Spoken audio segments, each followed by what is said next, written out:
और मध्य प्रदेश का चुनाव तो बहुत दिलचस्प है। शिवराज सिंह 17 साल के मुख्यमंत्री, 2003 से भाजपा की सरकार लगातार चल रही थी। 2018 में आपने देखा कमलनाथ कांग्रेस पार्टी, उन्होंने उसमें एक ब्रेक लगाया, लेकिन जो ब्रेक लगाया था, सरकार बनी थी, वो सरकार खुद ही अगले 15 महीने में जो है टूट गई और फिर एक बार शिवराज सिंह चौहान मुख्यमंत्री बन गए। इस बार क्या होगा ये देखना है। 18 रिपीट होगा या कांग्रेस 18 से भी बेहतर कर सकती है, या भारतीय जनता पार्टी से जो भी चूक 2018 में हुई थी वो सबको ओवरकम करके वो इस बार और बेहतर प्रदर्शन दे सकती है, फिर सरकार बना सकती है। ये सब कुछ आपको इस सर्वे के अंत में पता चल जाएगा। लोग हमसे कहते हैं आप सस्पेंस बड़ा बनाते हैं, तो जीवन में थोड़ा बहुत सस्पेंस तो होना चाहिए ना। जी सर। ठीक है, तो अभी तक हमने देखिए 74 सीटें जो है वो आपके सामने रख दी हैं। 37 भाजपा, 35 कांग्रेस पार्टी। अब मैं आपके सामने बघेलखंड की जो है 51 सीटों का सर्वे क्या कह रहा है, क्या हालत बता रहा है, वो मैं आपके सामने रखने जा रहा हूं। लेकिन उससे पहले कुछ सवाल हमारे ऑडियंस के बीच में से थे। कौन कौन सवाल पूछना चाहते हैं बताइए जी।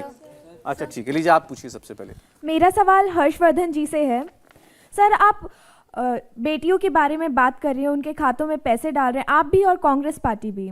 तो मेरा प्रश्न ये है कि उनको रोजगार और शिक्षा दे इसकी जगह, और उसके बाद उनको सशक्त बनाए कि वो खुद कमा सके। ऐसा भी तो हम कर सकते हैं। निश्चित तौर पर मुझे लगता है कि बेसिक यही होता है, और मैं भी आपने जो कहा उससे पूरी तरह से सहमत हूं। लेकिन कई बार सरकारें और राजनीतिक दल वो कोशिश करते हैं कि कौन सा आसानी से हो जाने वाला काम है, अब तुरंत वो सशक्त बनाएंगे, उसमें टाइम लगेगा, वो इंपैक्ट भी देर में होगा, लेकिन आपके खाते में जैसे ही 1000 रुपए आ गया, 500 रुपए आ गया, 2000 रुपए हो, तो जल्दी असर करता है। मेरा भी ये मानना है कि देश की हर सरकार को एम्पावरमेंट, जो रियल एम्पावरमेंट है वो करना चाहिए। और मैं ये मानता हूं, जैसे कई बार मैंने कहा ना कि जो मैं सेल्फ हेल्प ग्रुप की बात करता हूं या एजुकेशन की बात करता हूं, वो हर सरकार कर रही है, लेकिन उसमें चूंकि टाइम लगता है, चुनाव फिर सर पर आ जाता है, तो वो सोचते हैं ये वाला काम थोड़ा जल्दी हो जाएगा। 2 मिनट वाला वाला काम है, देखिए जो हर पार्टी करती है। सरकार में है तो सरकार ने पैसा डालना शुरू कर दिया, कांग्रेस पार्टी जो है हम आएंगे तो हम डालेंगे। इससे जुड़ा कोई एक और प्रश्न पूछना चाह रहा था, फ्री बीज पर कोई कुछ कह रहा था, बोलिए। नमस्कार सर, मेरा नाम संजना है। मैं यही कहना चाहती हूँ कि अभी एमपी में अगर नेक्स्ट सरकार जो भी बनाता है, फ्री की रेवड़ी देने से अच्छा एजुकेशन या हेल्थ पे खर्च करना ज़्यादा बेहतर रहेगा। इसमें लोगों की ज़्यादा भलाई है। राहुल जी, देखिए इसमें दिक्कत यही है कि जहाँ जहाँ पर एक्सपीरियंस पॉलिटिकल पार्टीज़ का हुआ है, ख़ासतौर से मैं कहूँगा जो दक्षिण भारत है, वहाँ पे बहुत सारी जो रीजनल पार्टीज़ हैं उन्होंने इसी तरह के फ्रीबीज बांटे हैं, और उन्हीं की देखा देखी अब जो उत्तर भारत है उसमें भी बहुत ज़्यादा हो रहा है। अगर आप कांग्रेस का अपना घोषणा पत्र मध्य प्रदेश का देखेंगे तो उसमें फ्रीबीज ही है कि हम जो है गैस इतनी सस्ती कर देंगे, हम 100 यूनिट बिजली पे पैसा नहीं लेंगे, हम अब जैसे कि बीजेपी का एक स्कीम है कि वो पैसा देती है महिलाओं को शादी के लिए, तो वहाँ के उन्होंने भी रखा है कि हम इतना पैसा शादी के लिए देंगे। तो उनका जो एक्सपीरियंस उन्होंने लिया है लोगों के को फ्रीबीज देने का, उसी से फ़ायदा हुआ है। अगर हम आपकी भी बात करें, जिस तरह से दिल्ली में उसने फ्रीबीज दिया, उसको जीत हासिल हुई लगातार 2 बार, तो ये एक्सपीरियंस लोगों ने पॉलिटिकल पार्टीज़ को दिया है। अगर ऐसा ना हो तो पॉलिटिकल पार्टीज भी दूसरे मुद्दों पर बात करें जिसमें विकास है, बाकी सब चीजें। भाई लोगों ने चाहा कि आपने फ्री दिया तो हमने आपको वोट दिया, इसीलिए और पॉलिटिकल पार्टियां इसको कर रही। इससे जुड़ा एक सवाल इस सर्वे में हमने पूछा था कि आपको किसकी गारंटी पर भरोसा है। वो सवाल का नतीजा क्या था, एक बार जरा हम बता देते हैं आपको। सीधा सवाल, जो गारंटी दे रही है, कांग्रेस पार्टी भी गारंटी देती है, अब भारतीय जनता पार्टी भी गारंटी देती है, तो आखिर मध्य प्रदेश की जनता किसकी गारंटी पर भरोसा कर रही है? ये देखिए उस सवाल का आपके सामने रिजल्ट है। 44% लोग कहते हैं हमें बीजेपी के वादे पर भरोसा है, 42% लोग कहते हैं हमें कांग्रेस पार्टी के वादे पर भरोसा है। बहुत गैप नहीं छोड़ा इसमें भावेश जी ने। भावेश, मेरे ख्याल से इसमें पॉलिटिकल लाइन पे ज़्यादातर लोग इस सवाल को लेते हैं किसके। पर जहाँ तक फ्रीबीज की बात है, अभी हमने जैसे कहा कि शिवराज सिंह चौहान ने जो फ्रीबीज अभी चुनावी साल में जो ऑलरेडी उसने बांट दिया है, तो लोग देख रहे हैं ना कि उन्होंने ऑलरेडी इम्प्लीमेंट किया है। कांग्रेस की 20 महीने की सरकार थी 2018 से 19 के आसपास तक, आपने 20 तक, तो आपने देखा होगा कि बहुत सारे जो उन्होंने घोषणा 2018 में की थी वो वादे पूरे नहीं हुए, और उसी को बीजेपी वहां पे टारगेट भी कर रही है कि जब आप ऑलरेडी 2018 में भी इन्हीं तरह के वादे करके आए थे तो उन 20 महीने में आपने क्यों नहीं किया। तो शायद ये एक चीज़ है जो वहाँ की जनता भी समझती है कि 20 महीने में आपने वो सारी चीज़ें नहीं की, तो अभी फिर से वही मुद्दे क्यों लेके आ रहे हो। तो दो बातें, एक तो शिवराज सिंह चौहान ने ऑलरेडी लोगों को बेनिफिट्स देने शुरू कर दिए हैं, डायरेक्ट खाते में पैसे, जैसे वो एक चीज है। और कांग्रेस पार्टी की 15 महीने की सरकार का एक्सपीरियंस लोगों का बहुत अच्छा नहीं है, तो इसलिए ये दोनों चीजों को लोग ये दोनों बातें दिमाग में रख रहे हैं। ऑलराइट, ठीक है, एक सवाल और ले लेते हैं, फिर उसके बाद अगले क्षेत्र में बढ़ूंगा। ले लीजिए। नमस्कार सर, मेरा नाम मुस्कान है। सर, मेरा सवाल ये है कि अभी बिहार में रिसेंटली जनगणना हुई थी, तो उससे मध्य प्रदेश के इलेक्शन में बीजेपी को क्या फायदा या नुकसान हो सकता है? कास्ट सेंसस से सर, कास्ट सेंसस कुछ मुद्दा बन रहा है क्या? ये इंटरेस्टिंगली ये सवाल भी सर्वे में पूछा गया, मेरे पास उसका जवाब है, लेकिन मैं चाहूंगा एक बार प्रोफेसर साहब जो हैं वो इसका उत्तर दे दें। सर, एमपी क्या जाति पर चलने वाला राज्य है? मुझे नहीं लगता है कि जो जातीय जनगणना के आंकड़े बिहार सरकार ने अभी रिलीज किए, उसका असर बिहार पे तो हो सकता है, यूपी के चुनाव पे भी हो सकता है, जब चुनाव होंगे तब। मध्य प्रदेश के चुनाव पे मुझे इसका असर होता हुआ दिखाई नहीं पड़ता। कास्ट सेंसस का क्या मध्य प्रदेश के चुनाव पर कोई प्रभाव पड़ रहा है? क्या ये लोगों के मन में कोई मुद्दा है? देखिए, ये सवाल पूछा गया हमारे सर्वे में, इसका जवाब आपके सामने आने जा रहा है स्क्रीन पर। जातिगत जनगणना राहुल गांधी का इस वक्त पेट प्रोजेक्ट है।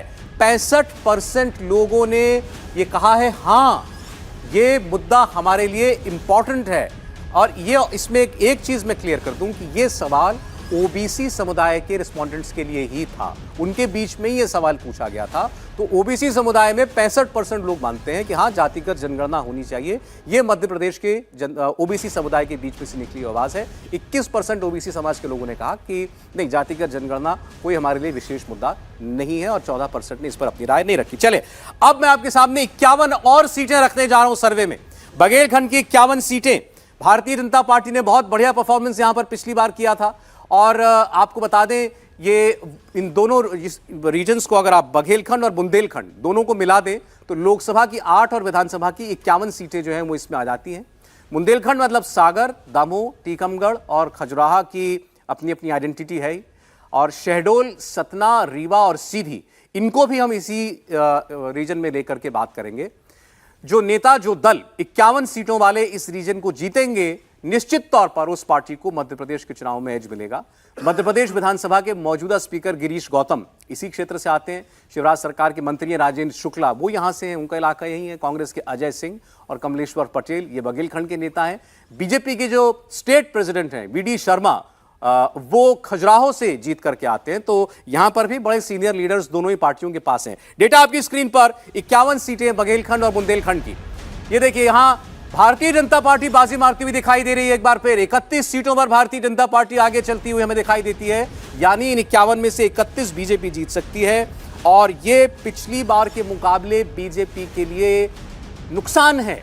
4 सीटों का नुकसान है यहां पर। बीजेपी ने 2018 में इन 51 सीटों में और बेहतर किया था। 4 सीटें बीजेपी लूज कर सकती है 2018 की तुलना में बघेलखंड बुंदेलखंड में। कांग्रेस पार्टी को सीधे 5 सीटों का फायदा होता हुआ दिखाई दे रहा है। 19 पर कांग्रेस पार्टी की टैली इस रीजन में जाकर रुक सकती है, अन्य को 1, ये भी 1 का नुकसान है। पहले 2 थे, इस बार 1 हो सकते हैं। तो बड़ा साफ है, बघेलखंड बुंदेलखंड भारतीय जनता पार्टी के लिए एक मुनाफे वाला क्षेत्र रहा है, पहले भी आज भी है, लेकिन बीजेपी यहां अपना एज जो है वो 2018 की तुलना में लूज करती दिखाई दे रही है। बीजेपी यहां पर थोड़ी पिछड़ रही है 2018 के कंपैरिजन में, लेकिन अभी भी वो काफी आगे दिखाई देती है कांग्रेस पार्टी से।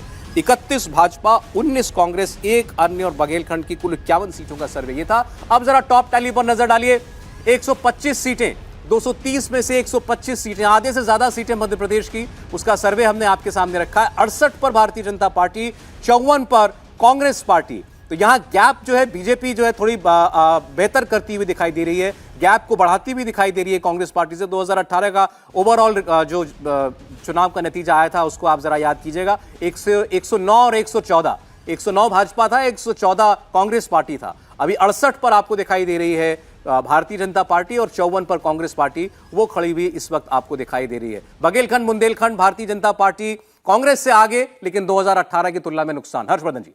नहीं, एक तो सबसे पहले ये कि भारतीय जनता पार्टी अगर यहाँ पिछड़ रही है तो इसका मतलब जो अंतर विरोध पार्टी के थे वो अभी उसको सुलझा नहीं पाई है।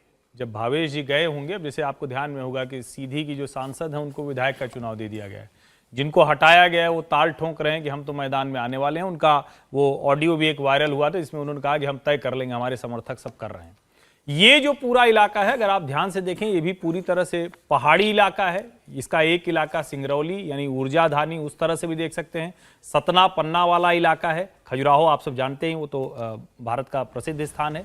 ओवरऑल अगर कहें तो इस इलाके की कनेक्टिविटी, इस इलाके की जो कल्चरल डोमिनेंस है वो बहुत ज्यादा महत्वपूर्ण होती है। यहाँ के वोटिंग पैटर्न और पूरे प्रदेश के वोटिंग पैटर्न में जो सबसे बड़ा अंतर है कि ये पन्ना, रीवा, महाराजाओं वाले राज भी हैं। ये ऐसा नहीं कि सिर्फ ग्वालियर चंबल है, यहाँ के भी राजाओं का एक प्रभाव रहा है। अब वो प्रभाव उतना नहीं है, लेकिन फिर भी मंदिर, उसके अलावा जो कनेक्टिविटी, ये यहाँ का बहुत बड़ा मुद्दा है। क्योंकि अब पन्ना की हीरा खदान उतना बहुत नहीं रह गई है, लेकिन फिर भी वहाँ का जो टाइगर सफारी है और उससे जुड़ी हुई जो चीजें हैं, ये बहुत असर डालती हैं। तो मुझे लगता है कि भारतीय जनता पार्टी की सरकार ने जो किया है उसका टेस्ट भी होगा, क्योंकि उत्तर प्रदेश से सटी हुई सीमा है यहाँ, तो उसका भी असर देखने को मिलेगा। काम